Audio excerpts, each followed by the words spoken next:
Day 68, and more importantly, today is 32 years since I am married.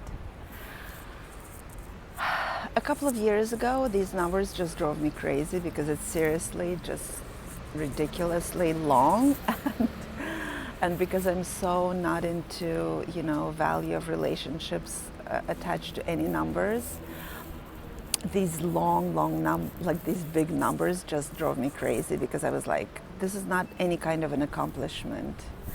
Um, and it's still not an accomplishment because of the numbers, but I'm starting to understand that staying in it, staying in the discomfort, whether I wanted to or not, has created an incredible opportunity for me to getting to know myself.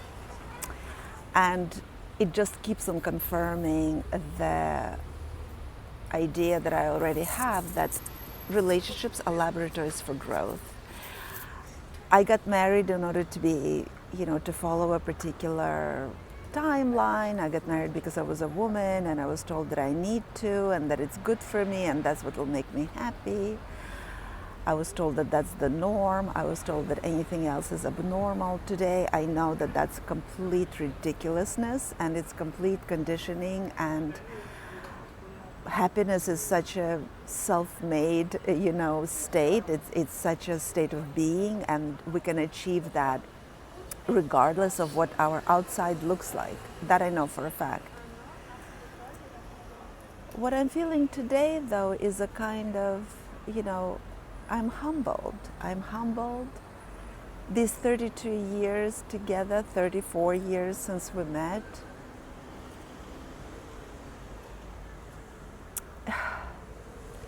I looked at the pictures today and there's just so much. There is so much history. There is so much amazing stuff, and there is so much horrible, horrible stuff that wasn't documented. The pain, the vulnerability, the tears, the agony, the suffering, the fear. None of it is documented, but the imprint it left on me is, of course, there. And one of the things that really affected me this morning as I was looking at some old pictures, it's the girls. It's the girls.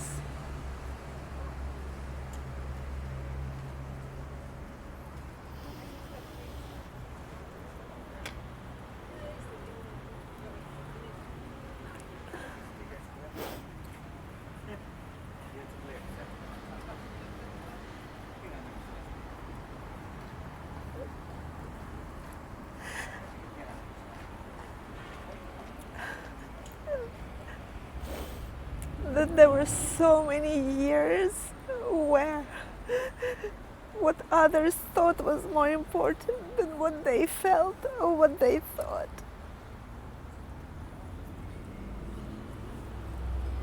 That's what kills me.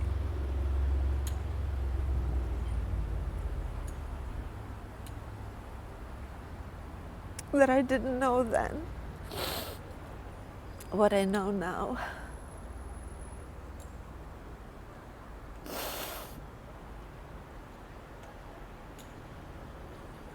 So it's, the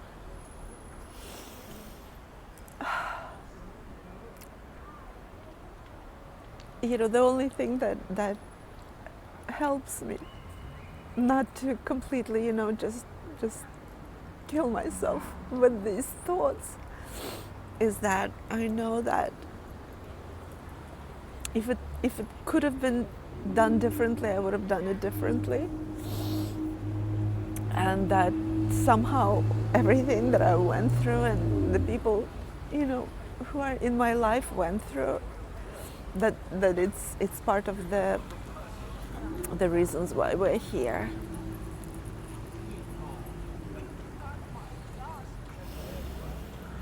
And it dawned on me this morning.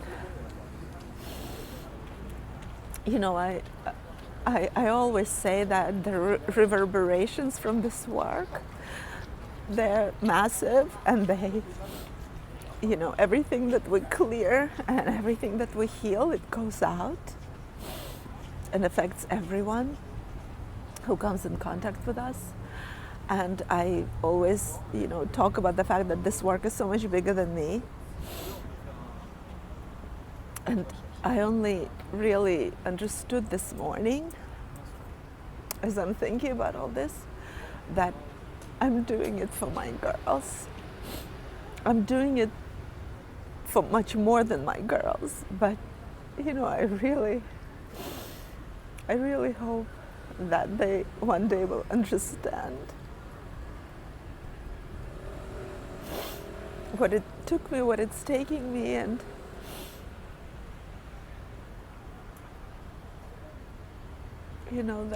that relationships are these laboratories for growth, and this fact that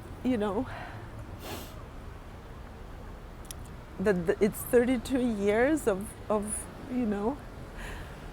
me, my marriage to their father has definitely helped me grow.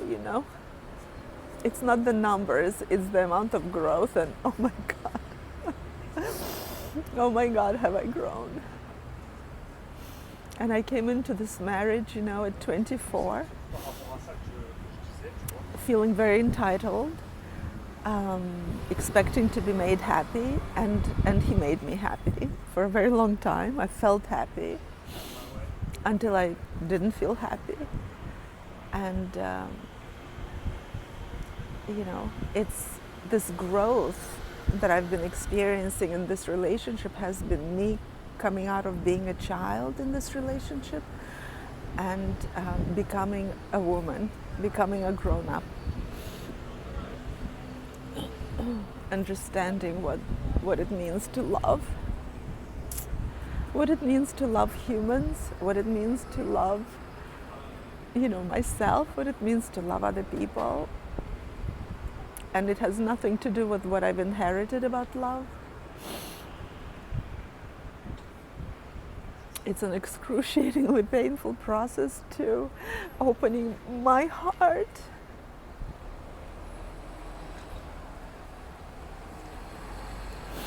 to myself, first of all, forgiving myself for everything that I didn't know, and learning to love other people for their imperfection. That's what makes us all special and beautiful, the fact that we're not perfect.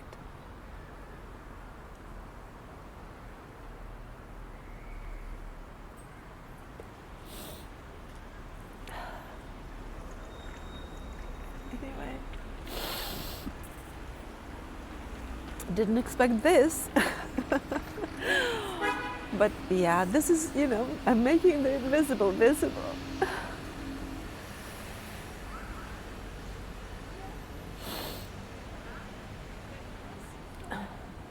So I'll definitely post this. I'm not going to edit it. I'm not going to do another recording without the tears, because this is what it's all about. And another thing that dawned on me this morning as I was looking at these stunning, stunning pictures of my life is that I wasn't there for it. I wasn't really receiving any of it because I wasn't fully present. Being present for our lives is an incredibly rare skill. Only when we're present can we receive it.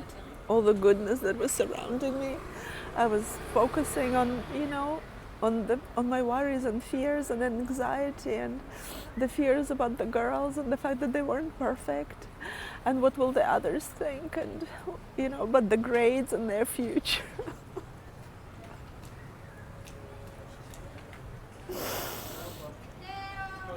Yeah.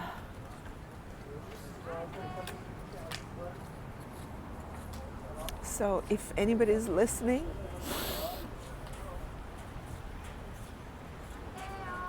the most wonderful, biggest gift to our loved ones is our ability to be present with them, to be present for our relationships, to be present for people who share it with us, to be here for their feelings and our own, and also ability to notice all the beauty, not be diverted or escaping through fears and anxiety and worries about the future, because the future is nothing like we can possibly ever imagine. I never imagined that my future would be what I'm living now. Never. It never. Oh my God! It never even like. Yeah, I mean, not even in my nightmare could I have imagined this. You know, where I am today. So.